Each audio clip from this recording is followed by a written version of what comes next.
constantly. You know, I just asked you about kind of what you guys do to weather the inflation, weather the storm. Obviously, everybody has different needs. You know, as you being a financial expert, a fiduciary, what do you think is the forecast for the next year or two? We're talking right now, February 2023. There's a bunch of different financial events on the horizon. Inflation has been up for about a year or two straight, though the rate of inflation has decreased a little bit.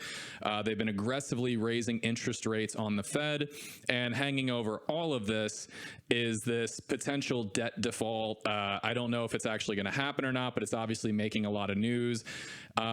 You know, in your opinion, obviously things can change, but, you know, February 2023, what are some things to look out for, and what do you think is going to happen in, you know, the next year or so? Yeah, I think media is a tough thing to weather, especially when we think about money and our finances and investment. It's a big concern, right? We've worked hard. This is our lifeline. This is our funds.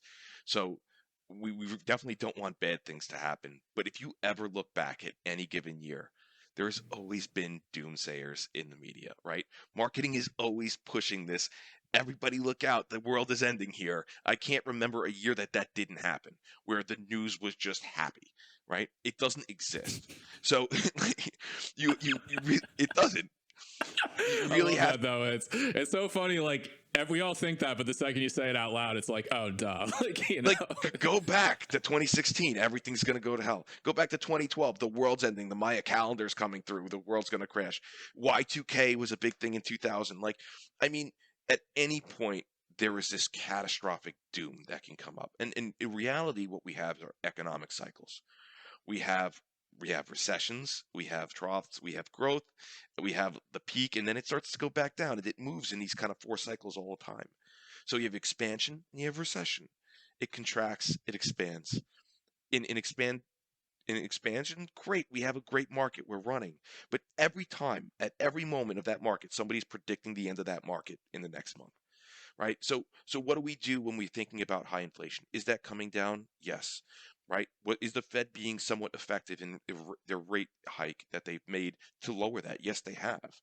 Do we think that it's just going to solve immediately and go away? No. We know that in order to do this is going to take a year or two to fix. What we do have in the short term is an advantage to earn interest on our cash, right? I mean, Retireable has a cash management card that's currently yielding the current rate of return is about 4.25 on cash, right? And then when we talk about, so there's opportunities here. How do we shift to those? When you think about, right, how long is that interest rate going to be high? Are we planning on purchasing a home? What do we do with mortgage rates? Things like that. Maybe we want to move. That's when we can kind of plan and say what years do we want to do things in, but interest rates might stay a little high for the next year or two, right? And that's nothing that Powell isn't saying when he's talking about the Fed. But in terms of predicting a recession, of whether things might go one way or the other, speculating is how you can get in trouble. Saying I know for sure that this is going to happen, that is dangerous, because if you're wrong, you're really wrong. I don't care about being right or wrong. I care about being insulated by having a proper plan. And that is materially the difference. We're not here to speculate. I'm not here to try and make money on a downturn and all of a sudden turn rich, because that takes a lot of risk, right? And then we're gambling. We don't gamble in retirement. What we do is we develop a plan that is set so that we can weather storms as they come, and they're always going to come. It's not like this is the first time this has happened. It's not going to be the last time it's happened. What do we do consistently as a program to make sure that we're in the right place?